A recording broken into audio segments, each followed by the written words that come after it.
जमाल खान रईसानी साहब, नवाबजादा साहब। बहुत शुक्रिया जनाब स्पीकर टाइम देने का। जनाब स्पीकर, सबसे पहले जैसे हमें पता है कि जो गुज़िश्ता चंद दिनों में भारत की तरफ से जारियत की गई, और मैं समझता हूँ कि ये जो हमले थे सिर्फ हमारे सरज़मीन पर नहीं थे बल्कि हमारे ईमान पर, हमारे जज्बे मुहिब्बुल वतनी पर थे, और ख़ास तौर पर हमारे बच्चों, हमारे औरतों, माएँ और बहनों पर थे। और मैं समझता हूँ कि ये सिर्फ एक जारियत नहीं थी बल्कि ये इंसानियत की कत्ल थी।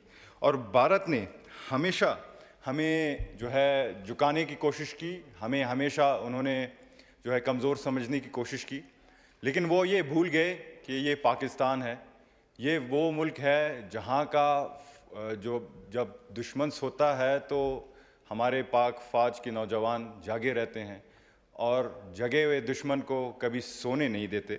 तो जवाबी कार्रवाई में जनाब स्पीकर, सबसे पहले मैं अपने पाक फ़िज़ाइया को, अपने पाक फोर्सेस को खराज तहसीन पेश करता हूँ और पूरे कौम को मुबारकबाद देना चाहता हूँ, जो कि ऑपरेशन बुनियानुल मरसूस की कामयाबी हुई। और जिस चीज़ पे भारत और मोदी सरकार को बड़ा फ़ख्र था, उनके रफ़ेल जहाज़ों को उनको ज़मीन बोस कर दी, और इसराइल के जितने भी ड्रोन्स थे उनको ज़मीन बोस कर दी। और ये एक चीज़ साबित कर ली कि हमारी पाक फ़ौज जो है वो कभी जो है वो इंतज़ार नहीं करती, बल्कि जब वक्त आए तो घुस कर जवाब भी देती है। General speaker, we are a peaceful nation. Pakistan हमेशा एक अमन पसंद मुल्क रहा है, और हम जो है पाकिस्तानी कौम, हम अमन की कायल कौम रहे हैं। लेकिन जब बात मादर वतन की हो और ख़ास तौर पर मासूमों की खून की हो, तो हर पाकिस्तानी अपने पाक फ़ौज के साथ इस मिट्टी का सिपाही है। जनाब स्पीकर, मैं हमेशा कहता था कि बलूचिस्तान में जो कुछ भी हो रहा है इसमें भारत का हाथ है, इंडिया का हाथ है। मैं जब जब बोल रहा था तब तब लोग चुप थे, और जब मैं हक और सच की बात कर रहा था तो चंद लोग इंडियन टीवीज़ पे बैठ के प्रॉक्सीज़ के तहत अफवाहें फैला रहे थे कि जी ये गलत कह रहा है। लेकिन बलूचिस्तान में आजकल जो भी हो रहा है, असल हाथ जो है इंडिया का है। और मैं उनको ये बताना चाहूँगा कि मैं हर फोरम पर ये कहता आ रहा हूँ कि बलूचिस्तान सिर्फ़ एक सरज़मीन नहीं, वो एक शेर दिल लोगों की सरज़मीन है, जहाँ पे हर घर में अपने वतन पर मर मिटने के लिए लोग तैयार हैं। और भारत हमेशा जनाब स्पीकर सोचता है कि बलूचिस्तान हमारी कमज़ोरी है, लेकिन वो ये नहीं जानते कि बलूचिस्तान जो है वो पाकिस्तान की जान है। बलूचिस्तान जो है वो पाकिस्तान की ताकत है, और बलूचिस्तान वो चट्टान है जो हर तूफ़ान से टकराने के लिए तैयार है। जनाब स्पीकर, मैं आज एक पार्लियामेंटेरियन की हैसियत से नहीं बल्कि एक ऐसे बलोच भिरावी के बेटे की हैसियत से आप सबसे मुखातिब हूँ, जिसके वालिद ने और जिसके भाई ने इसी सब हिलाली परचम की दिफा में जाम शहादत नोश की। और हमारा एक ही दुश्मन था, वो भारत और उसके चंद गुंडे थे, किराए के गुंडे, जिनको BLA के नाम से जाना जाता है, जिनको BLF के नाम से जाना जाता है।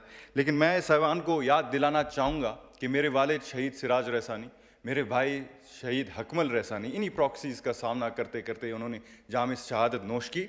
उनके साथ जितने भी हमारे सिविलियन थे, सिक्योरिटी फोर्सेस के थे, उन्होंने अपने ही सूबे के दिफा में की। लेकिन हमने कभी इन पर गम नहीं किया, हमने बल्कि उनको सब्ज़ हिलाली परचम में लपेट कर उनको फ़ख्र की बुनियाद पर हमने याद की। और आज भी हम जिंदा हैं, हम मरे नहीं हैं, आज भी हम बलूचिस्तान की मिट्टी से खड़े हैं, और आज भी हम जो हैं दहशतगर्दी के आग से लड़ते लड़ते फौलाद बन चुके हैं, और आज भी हम पाकिस्तान के, बलूचिस्तान के धड़कन में गूंजते हैं। जनाब स्पीकर, एक बात आज साबित हो गया कि चाहे वो पहलगाम का सानिया हो, या जाफ़र एक्सप्रेस की सानियात हों, या मस्तूंग या द्रिंगड़ के धमाके हों, मोदी सरकार हर वक्त एक ना एक साजिश में मसरूफ़ रहता है। लेकिन वो ये भूल गए कि ये 1971 का पाकिस्तान नहीं, ये जो है 2025 का बेदार पाकिस्तान है। ये वो पाकिस्तान है जहां हर बलोच, पठान, बिरावी, सिंधी सिरे की अपने पाक वतन पर मिटने के लिए तैयार है। और एक बात हमें क्लियर कट बोलना होगा और इस ऐवान से बोलना होगा ताकि पूरा दुनिया ये जान ले कि बलूचिस्तान आइंदा किसी के हाथ का खिलौना नहीं बनेगा। जनाब स्पीकर, रईसानी साहब ज़रा एक मिनट आप तवक्कुफ़ कीजिएगा। खालिद मक्सी साहब, आप वाहिद वज़ीर हैं और आप ज़रा आगे आकर बैठें ताकि पता चले कोई वज़ीर भी हाउस में मौजूद है। ज़रा ये पहली लाइन में आ जाएं आप। तो आप ज़रा अभी तो आप आ जाए ना, तो ताकि लोगों को ज़रा इत्मीनान हो कि हमारे दरमियान कोई वज़ीर भी मौजूद है।